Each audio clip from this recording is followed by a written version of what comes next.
Hello again, everyone. My name is Elana Oleinick, and I'm in George Mason's Music Education Licensure Program.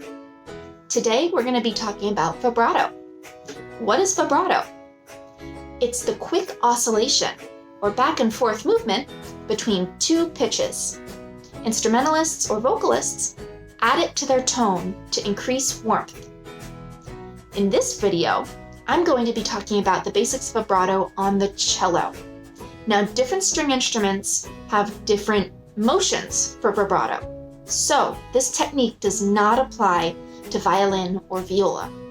However, the exercise that I discuss applies to any string musician who wants to improve and develop their vibrato technique. Let's start with discussing the biggest vibrato mistakes I see in beginning students. The first is vibrato coming from the wrist. This is when the student tenses up and shakes the wrist in order to produce a quasi-vibrato tone. It's not as warm as proper vibrato, and it increases the likelihood of wrist injury due to tension. The second mistake I commonly see is vibrato from the fingers themselves. That's when the student pulls and pushes the string in order to produce a, again, quasi-vibrato tone. Still not as warm, and increases the likelihood of hand injury due to misuse and tension. Proper vibrato originates from the forearm.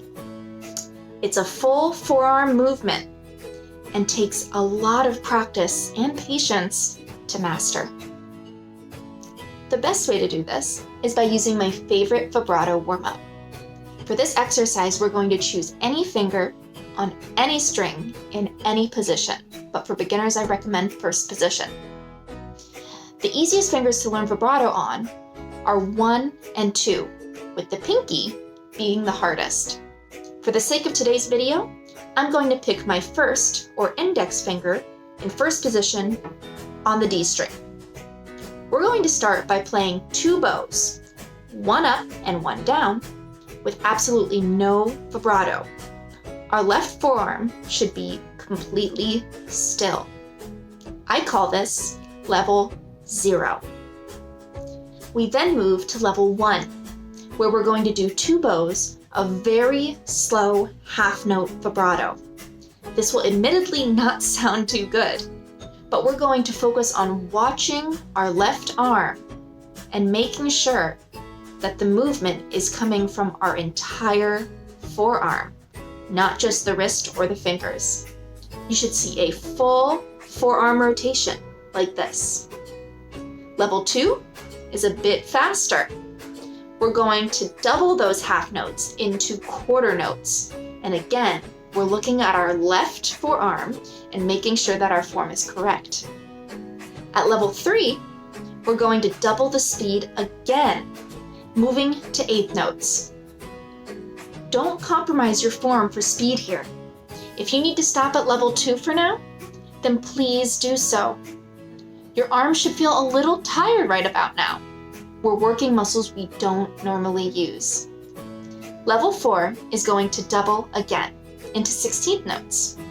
Again, if you need to stop before this, that is totally fine.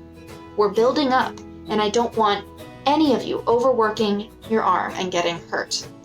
Finally, level 5 is doubling for the last time to 32nd notes. This is the general tempo of vibrato when applied to musical excerpts. It produces a warm sound and adds body to the note being played. We're still focusing on form here, guys, so if you start reverting back to wrist or finger vibrato, rewind and stop at the level where you're using proper form. I like starting my practice sessions with these. It eases you into focusing on form and technique before moving on to scales, sight reading, etudes, or pieces. I hope that you use this exercise in good health and keep focusing on that form to produce a lovely vibrato. That's it for tonight, and happy practicing.